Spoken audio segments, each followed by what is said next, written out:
Ever feel like you're wading through a battlefield, but instead of enemy soldiers, it's scattered Legos and a 4-foot-tall human who's decided they'll never eat broccoli again. Oh, tell me about it. Yeah, parenting, right. Yeah. And just when you think you finally got a handle on things, there's like a million different parenting experts telling you you're doing it wrong. It can be overwhelming. Absolutely. Overwhelming and honestly kind of demoralizing. All right.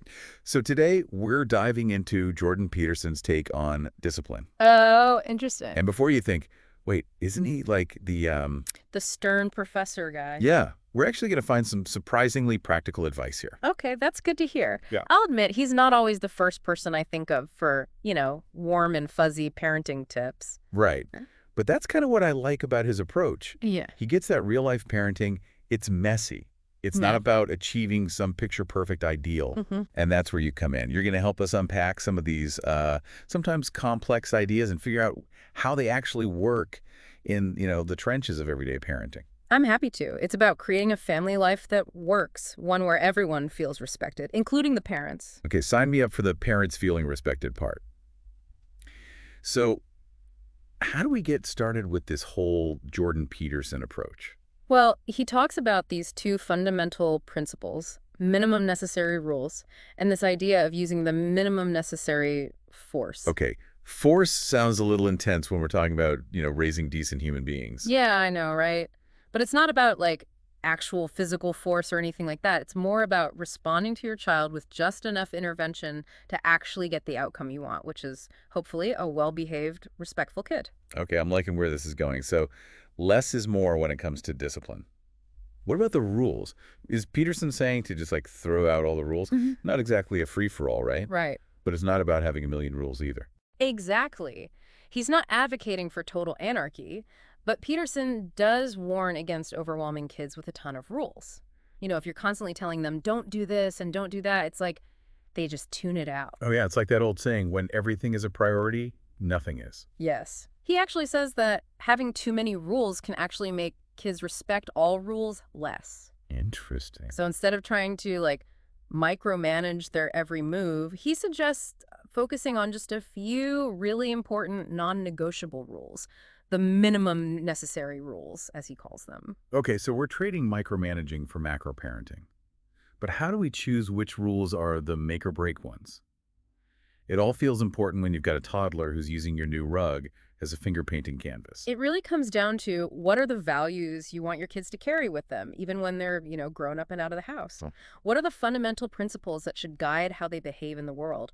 And Peterson gives a really good example from his own family. They had this super strict rule against meanness between siblings. Okay, so no, hitting, name calling, that kind of thing. Exactly. It wasn't about stopping every little argument or anything because, kids are going to be kids. They could tease each other. They could joke around. But outright mean-spirited behavior, that was never okay. That makes sense. Yeah. I mean, siblings ideally should be your built-in best friends for life. Right.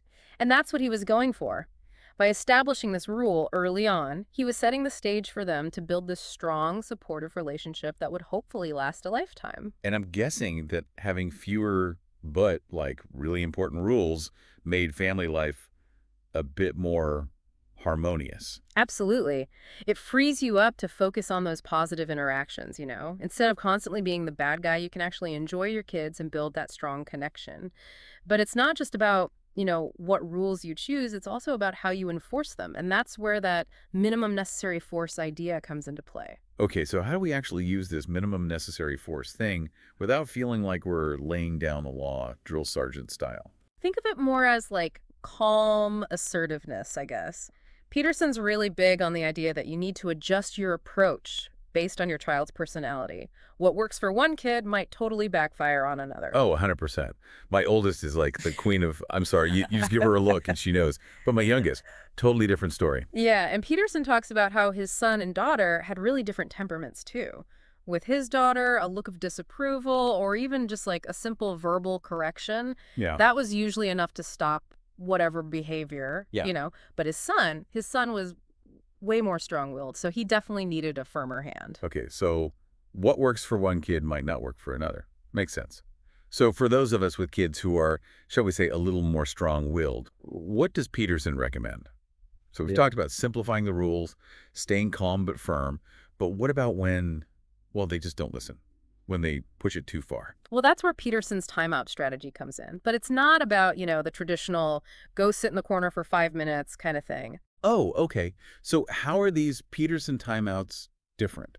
It's more about a shift in focus. Instead of focusing on the time, it's about looking for a genuine change in your child's attitude. They need to understand why they're in timeout and actually want to change their behavior. So it's not so much about punishment, but more about giving them space to, like, reset and make a better choice. Exactly.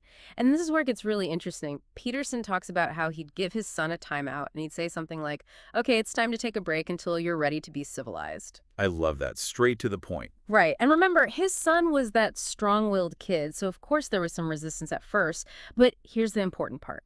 Peterson didn't turn it into a power struggle. He just stayed calm, stayed firm, and made it clear that the timeout wasn't over until his son genuinely wanted to cooperate. So it's about being consistent, setting that boundary, but also giving them the space to make the right choice themselves. Exactly. And what I find so powerful is what happens after. As soon as his son calmed down and was ready to cooperate, Peterson would immediately shift gears. No lectures, no bringing it again, just instant forgiveness, a clean slate. Wow, I bet that felt good for everyone involved. Knowing that you can mess up, but there's always that path back to, feeling connected again. Absolutely. And Peterson's really clear that this isn't about letting things slide. It's about teaching kids that everyone makes mistakes, and the important thing is to learn from them and move on. Holding on to anger and resentment, that just creates distance. It doesn't help anyone. It's like they say, holding on to anger is like drinking poison and expecting the other person to die. It just doesn't work. So to recap what we've learned from Jordan Peterson, Yeah. simplify the rules, respond calmly and assertively, use strategic timeouts to let everyone reset, and then forgive immediately to create more positive family dynamic. It's a different way of thinking about discipline. It's not about controlling our kids, but guiding them, creating an environment where they feel safe to make mistakes and learn from them. And that's something I think we can all get behind. So listeners, as you navigate the adventures of family life, we'll leave you with this. If you could pick just one of Peterson's minimum necessary rules, what would it be? What value do you want at the very core of your family? Think about it. Until next time, happy diving.